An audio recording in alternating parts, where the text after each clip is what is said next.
7h21 et ce matin, Anne-Cécile, vous nous parlez donc d'un vote local qui dit quelque chose de très global. À qui appartient le corps des femmes? Cathy Bernheim, militante historique du MLF et des droits des femmes et des lesbiennes qui vient de s'éteindre à l'âge de 78 ans, aurait été en colère d'apprendre que partout en Europe, dans le sillage des États-Unis, des gouvernements d'extrême droite coupent les vivres aux associations féministes, LGBTQI ou de défense de la démocratie quand ils ne les accusent pas d'être des agents de l'étranger. Une étude menée par Prospera, le réseau des fonds et fondations de femmes, montre que 81% des fondations qui travaillent sur les questions d'égalité sont touchées par le retrait ou la limitation des financements. Déjà plus de 618 millions de dollars perdus pour les associations de terrain sur les droits sexuels, reproductifs, la lutte contre les violences entre autres.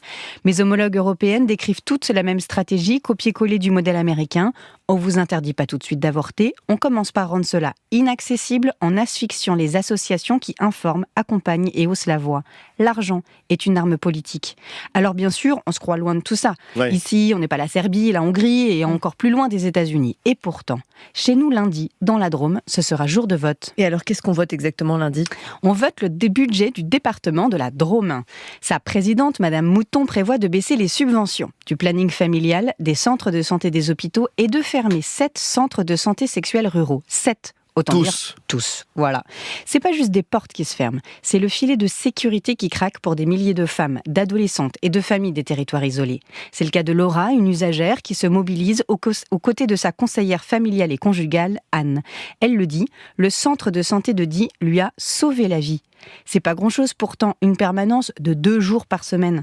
Mais dans un désert médical, une écoute gratuite, anonyme, sans rendez-vous et confidentielle, c'est énorme. L'ensemble des professionnels de santé et l'ordre des médecins soutiennent leur combat car cette décision folle, c'est 40% de diminution d'accès aux soins pour les femmes du département et des drames en cascade.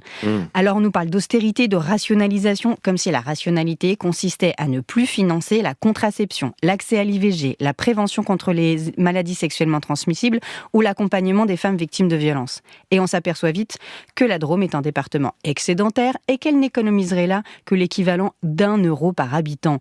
Alors non, Madame Mouton, c'est pas logique votre décision, c'est idéologique. Mais pourtant, Anne-Cécile, l'accès à la contraception ou à l'avortement, c'est garanti en France, non ? Alors dans la Constitution, la liberté d'avorter est garantie sur le papier, mais pas son accès. Ce que nous lègue Cathy Bernheim et ses camarades, c'est un héritage à défendre. Comme le dit la campagne de dons de la Fondation des femmes, l'évidence reste un combat. Le corps des femmes leur appartient et pour ça elles doivent le connaître. Les femmes ont des droits et pour ça elles doivent y avoir accès.